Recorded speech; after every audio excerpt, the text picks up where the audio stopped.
The new Descendant NELL just came out and she is extremely overpowered when it comes to dealing damage. Because in this build, you're going to be getting a 100% critical hit rate, you're going to be getting a boatload of critical hit damage, and you're going to be spamming your abilities non-stop. So without wasting your guys' time, let's head to the build. I first want to talk about the Transcendent module. Here's what you're going to want to run. You're going to want to run this Transcendent module called Shattered Heart. This basically overrides your passive, your first, second, and fourth ability. It would make you a damaging Descendant. So it will change your Gaze and Abyss to an attack skill and also builds up Suspicion. That is going to be the purple bar that you're going to see below the MP bar, and it will build up stacks when you're using the Breach Spike. So for your first ability, when they mean by Breach Spike, that is your first ability. So in order for you to gain stacks of Suspicion, you're going to want to use your ESIF on that enemy, and you're going to want to get a critical hit on that enemy. You're going to be getting a 50% chance if you were to do those two things to grant you Suspicion. So as we see this guy here, I'm going to press my ESIF. He's marked purple. I'm going to hit my first ability, and as what you see there, I got a 50% chance and I got that much of Suspicion, the purple thing under the MP bar. And for your fourth ability, once you have Suspicion, you can be able to activate this. And once you activate it, it will unleash these void spikes that will hit the enemy. And if the enemy is inflicted with that ESIF scan, you will deal 100% additional damage. So I'm going to get my full Suspicion on. Once I have that, I'm going to activate my 4. And as what you see here, all of those spikes are going to hit them, and that's a lot of damage right there. So basically the gameplay loop is activating your ESIF to mark them,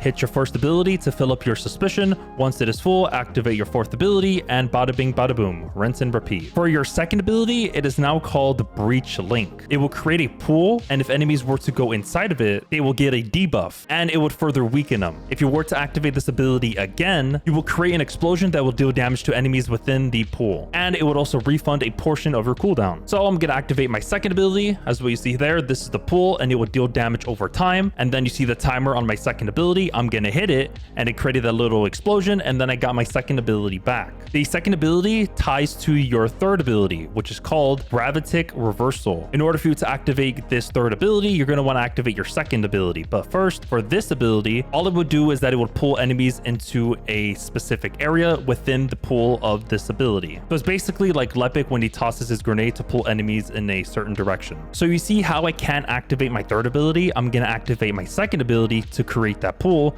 Once the enemies are within the pool, I'm going to activate my third ability, and then as you see there, they all get sucked up into one area, and that gives me the opportunity to press my ESIF, spam my 1 to give me that full stacks of Suspicion, activate my 4, and there you go. And last but not least, for the abilities on your passive called Shattered Heart, while you use your ESIF scan on enemies, you will deal additional damage. If you were to land a critical hit on the enemy inflicted with that scan, it will grant you a chance to proc Suspicion. And also too, you will deal increase and weak point damage to Colossus with this ESIF scan. But we're not focusing on that. This is a mobbing build. And lastly, you can also treat NELL as like Enzo when it comes to opening encrypted vaults. So she is the second Descendant that can be able to open the encrypted vaults easily. So when it comes to the modules, if you really want to copy it, do so right now, take a picture of it. But I mostly put most of these mods when it's tying to range, cooldown, critical hit rate, and critical hit damage. So for NELL, as what you see here, you're going to be getting a 100% critical hit rate and also a 4.7 times multiplier for your skill critical hit damage. And when it comes to the trigger mod, the only one that I have that fits with this build is Death by 1,000 Cuts. It basically creates meteors and it hits targets. I didn't really want this one. I was going to farm this trigger module called Cyclic Amplifier. This one just increases your tech skill power and also fusion because NELL is a bit of both, but I couldn't be able to farm this, so I couldn't be able to put it on. But for now, I went with Death by 1,000 Cuts. But if I am wrong and I can't equip this for NELL, be sure to correct me in the comments. All right, when it comes to the weapons for this build, you can choose any of these two. The first one is Secret Garden, and the second one is Peacemaker. In the build that I am using, I was using Secret Garden. Here's why. On the unique ability, whenever you activate a tech skill, it will grant the unique ability Pest Control. So every time you were to activate a tech skill, in this case it's going to be our 1 and our 4, we would have a 50% chance to activate Pest Control that would give us 3 stacks. And the stacks will give us 5% firearm attack, skill power, 16% chance and increased firearm attack, and also 16% increase in skill power. That's with each stack. And we're mostly going to be spamming our 1, which is a tech ability to give us that pest control. For the second weapon you could put is Peacemaker, because when using a dimension or a fusion skill, it will grant you these benefits. So every time we were to activate our second and third ability, we would get no skill cost, we would get 5% non-attribute skill power and 9.5% non-attribute skill power per stack. So whichever floats your boat, either Peacemaker or Secret Garden. And for the Secret Garden, if you want to copy all of the attribute stats, feel free to do so now. And also too, when it comes to the modules, copy it as well. This is basically just a speed run Secret Garden just to get you from A to B very quickly. When it comes to your reactor, be sure to go for a tech non-attribute reactor that comes with skill critical hit damage and skill cooldown, because our main goal for this build is to get as much of a skill cooldown as possible, because we're going to be wanting to spam our first ability to give us those suspicion stacks. So the cooldown that I have right now is 1.3 seconds. When it comes to your reactors, you need to go for this set called the Hunter set. Go for the 2 set because of the skill cooldown. For my auxiliary power, I went with max HP and MP recovery out of combat. And for my processor, I went with the Hunter set, and I went with max shield and equipment drop increase modifier. And for the second set, you can choose any second set you like, but I went with the ascending armory set just because of the skill cost, because remember, we're going to be spamming our 1 a lot and we're going to be losing a lot of MP. So if you have 2 sets of these, it's going to give you minus 6.5% skill cost. And for your sensor, go for max MP and MP in combat. And for your memory, go for defense and MP recovery. Even though I don't have it, it will look like this, as what you see here. All right, for the Arche Tuning, if you really want to copy this, feel free to do so. I went with skill power and also skill critical hit damage. And for the golden socket on the top right, I went with non-attribute cohesion, that whenever defeating enemies, we would have a chance to grant non-attribute cohesion to self. And also too, if you don't really care about increasing your skill power, you can remove enhanced skill power to this one right here, enhanced skill critical hit damage. And for the rest of your Arche points, you can go for skill cost right here and also a little bit of MP. So if you don't want to go for enhanced skill power, be sure to copy this. But for me, I'm going to be using this just to increase my skill power. And lastly, when it comes to the reinforcements, here's what you're going to want to run. Be sure to go for this one called Deploy Resonance Device. When getting a skill or a firearm hit on an enemy, it will grant Deploy Resonance Device. This will give you a skill duration up to 10 seconds. Also too, when you mark an enemy with your ESIF scan, specifically to NELL, it will increase your weak point damage up to 10.6% for 10 seconds. And we are going to be spamming our abilities a lot, so I went with selective neurostimulation just to give us max MP with a set chance every 45 seconds. And lastly, we are going to be spamming our abilities a lot, and we're going to need to get as much of a skill cooldown as possible. So I went with this one, Arche Circulation Tactic. So when hitting an enemy with your skill, it will grant you minus 24% skill cooldown for 10 seconds. And I also do want to mention to max out the season path because of this perk right here, Quantum Domain, that increases your skill effect range and skill power up to 15 stacks. And in order for you to get the stacks, you're going to want to be using your abilities. If you guys did enjoy this build video, I hope it helped you and you learned something new. I hope you guys have a good rest of your day, evening, or afternoon. Take care and peace. I'll see you guys in the next one.